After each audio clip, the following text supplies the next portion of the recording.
Experiments turn into habits. So I sit in the car, my dream so far, and I listen to my stepdad tell stories of when he was in prison. Listen, yes, the message may be hidden, but all he's trying to say is my life's worth living. I get that a lot. The constant question, why do you want to fuck up what you've got? I'm not trying to. I don't do it purposely. I don't plan every single catastrophe that happens because of me. Seems like it though, because of every fit I may throw. Or what about every time I seem to lose my mind and I appear to have no control? What about the tears that I've cried? What about the blood that has finally dried? Well, yes, if you haven't noticed, I'm doing this again. I'm asking you and God to forgive my sins and all the pain that I'm bound to inflict. First off, I'm sorry for writing this on Christmas Day. I'm sorry that I'm just not in the mood to celebrate. I'm sorry that today I looked at you and smiled. I'm sorry that I keep asking God to turn me back to an 8-year-old child. I'm sorry for waiting so long before talking about those charges I should have filed. Honestly, I'm sorry that stupidity has gotten a hold of me. I'm sorry for taking that first hit off that joint. See, addiction had no meaning at that point. I'm sorry for restricting you from the people and things you like. I'm sorry because I should not be deciding for you what's wrong or right. I'm sorry that my goals and dreams are no longer in sight. I'm sorry that I'm throwing in the towel for this fight. I'm sorry that there is only 144 hours before the new year is here. Please God, for goodness sake, let me see 16 candles on my birthday cake. I'm sorry that your marriage is just going down the drain. I'm sorry that the couch has become your bed and the living room your cave where you go to just get away. I'm sorry that this morning I woke up and heard you crying on the phone. Mom, I'm sorry that I closed my eyes hoping to fall asleep because it was something I didn't want to know. I'm sorry for that night when we were in the car and I told you there probably won't be a tomorrow. I'm sorry because I think for the first time I witnessed somebody experience a deep sorrow. I'm sorry because I don't know if tomorrow I will be around. That was the worst feeling in the world, to see those tears slide down your cheeks and onto the ground. I'm sorry that I can't recover my life as quickly as finding something lost and found. I'm sorry that hospital bills continue to pile up. I'm sorry that I keep hearing you say I can't take this anymore. I've had it. This is enough.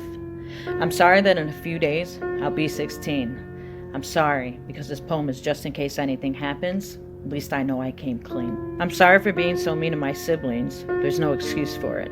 I'm sorry that I tend to get upset over just about anything. I'm sorry because to you it may be trivial, but to me the situation might be life-altering. I'm sorry that I always have tears in my eyes. I'm sorry that you choose to wipe them time after time. I'm sorry for the fact that I can't stand to be around your family. I'm sorry because when they're around, I remember the stories you told me, and I just can't imagine interacting with someone who I know treated you terribly. I'm sorry that sometimes after we kiss, I wipe your lips. I'm sorry because I'm convinced that I have a disease that you might get. I'm sorry I accepted that money from you. I'm sorry I spent it on bullshit I didn't need to. I'm sorry I sliced up my arm as soon as you walked out that door. I'm sorry that I expect and need so much more. I'm sorry that nowadays I can only think about death and dying. I'm sorry that a few days ago I wrote my goodbye letters and for once I stopped crying. I'm sorry for writing this poem with this pen, 1515 North Holman Avenue, a place to call home. Amen. I'm sorry for the fact that I'm the very definition of a hell-bent heart. I'm sorry that I'm still wishing for a fresh new start. I'm sorry that I'm writing this poem instead of kneeling. I'm sorry that I see you every day and I can't gather up the strength to tell you how I'm really feeling. I'm sorry I don't do my homework for your class. Mom and Dad, I'm sorry that I grew up too fast. I'm sorry for the first time I picked up that bottle. I'm sorry that God didn't bless me with the beauty of a model. I'm sorry that all these scars are running down my body. More to come. I'm sorry that I continue to hum this stupid melody. I'm sorry that I'm just a victim of my own mind. I'm sorry there isn't a cure that I can just go out and find. I'm sorry that this life is becoming a life that I did choose. I'm sorry for the fact that I cannot control these moods. I'm sorry that sometimes I refuse to take my meds. I'm sorry that I always just feel so dead. And you know what? I'm sorry for every word that I ever said. I'm sorry that I can't stop these thoughts that are running through my head. I'm sorry for the fact that you have to work so hard to keep the food on the table. I'm sorry that according to doctors, I'm not stable. I'm sorry we're so poor we can't afford cable. I'm sorry that you became so desperate that you had to be arrested. I'm sorry that incarceration was your only salvation. I'm sorry that when you came out, I went in because then I needed a vacation. I'm sorry that I believed every single one of your lies. I'm sorry that every day I think about going into my father's closet, hanging myself with one of his neckties. I'm sorry for ever letting laziness consume me. I'm sorry for continuously asking for your sympathy. I'm sorry that I stated I was going to kill myself. I'm sorry that there's no such thing as me ever getting any real help. I'm sorry that I'm stuck in this room without any books on any shelves. I just went back to being ignorant. I'm back to being 12. But as long as I'm here, let's take a peek into this valve. This is the room you've been in for the past 6 days. This is the room that's supposed to help you change your violent, destructive ways. Sit in your chair, listen to the noises that continue to play, the screams of children in the background. You listen to that because that's all you can hear.